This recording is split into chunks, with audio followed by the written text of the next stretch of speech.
Anong nakikita mo ngayon for 2026?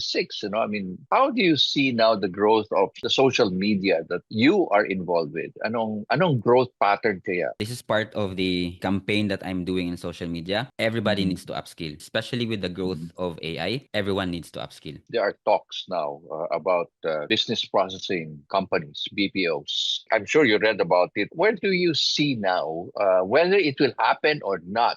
Ano ang Mm. nakikita mo dapat gawin ng mga tao na naka-involved sa BPO? Employees, for example. How do you see this for 2026? When I heard that news, it's a bit scary. Talagang diniinan ko yung campaign that you need to upskill because if hindi kayo nagiging value add doon sa business, talagang in a snap of a finger, papalitan nila agad kayo. And especially now with the US being so aggressive on bringing, that resources back to their own country, Mm-mm.